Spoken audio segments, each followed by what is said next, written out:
résolution, vu la Constitution du 29 mars 1987 amendée, notamment ses articles 136,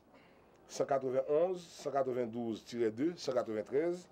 vu la Déclaration universelle des droits de l'homme, vu la loi électorale du 27 novembre 2013, publiée le 10 décembre 2013, vu la loi portant formation, fonctionnement et financement des partis politiques,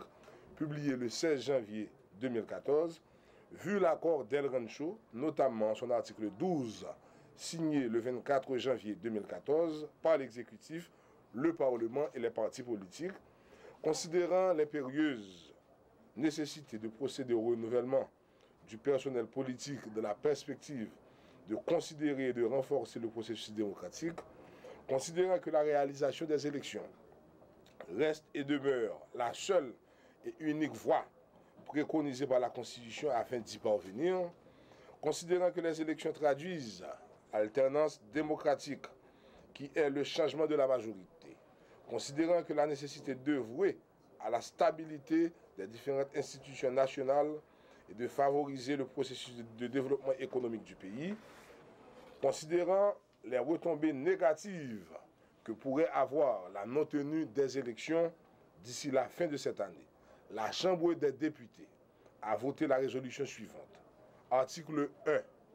Le Conseil électoral provisoire, CEP, en vertu de la Constitution du 29 mars 1987 amendée et de la loi électorale de 2013 en vigueur, principalement l'article 19.1, complété de l'accord d'El Rancho, arrête les dispositions nécessaires en vue d'organiser des élections pour les 2/3 du Sénat, la Chambre des députés et les collectivités territoriales au plus tard à la fin de l'année 2014. Article 2. Le Conseil électoral provisoire procède sans délai à la mise à jour du calendrier électoral aux fins de publication. Article 3. Le Conseil électoral provisoire communique au président de la République la date jugée idéale pour la tenue avant la fin de l'année des élections précitées, donnée à la Chambre des députés le jeudi 4 septembre 2014 en 211e de l'indépendance. La résolution n'est pas uniquement du président de la Chambre des députés. D'ailleurs, comme président de la Chambre des députés, moi astreint à respecter scrupuleusement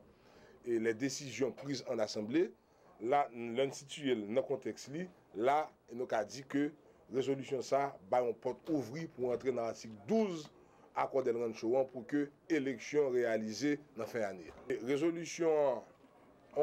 pas un aspect contraignant, effectivement, mais résolution, il a montré clairement que la Chambre des députés, toujours pour les élections, la Chambre des députés qui voit ça arriver, vide institutionnel qui va arriver dans le pays, alors que nous-mêmes comme hommes d'État, responsables, nous-mêmes comme hommes d'État, tout comme sénateurs, les 6 sénateurs récalcitrants, nous devons comprendre ça tout. Puis on a fait face à la responsabilité qui c'est renforcer l'institution pays qui est dans le pays, surtout les institutions étatiques. Nous-mêmes dans la Chambre des députés, leur qui a gardé ça pour arriver dans le pays ça à partir du 2e lundi et 2 janvier 2015, nous avons ça pour arriver là pour quel que soit mon pas mettre en question, pas mettre en cause la mauvaise foi de la Chambre des députés. Les députés, avant d'aller en vacances, parce que session pour le faire à partir de lundi, ils jugé bon. Ils jugé bon parce que ça peut arriver vide institutionnel, ça peut créer des pays, parce qu'un pays sans parlement, nous connaissons ça signifie. Et si l'élection n'est pas réalisée, pas un parlement, la Chambre des députés, et malgré que Jean Codien, résolution par une force contraignante, là, il doit aviser toute population haïtienne et le monde international, il doit aviser de position qui s'est organisé l'élection dans la fin d'année.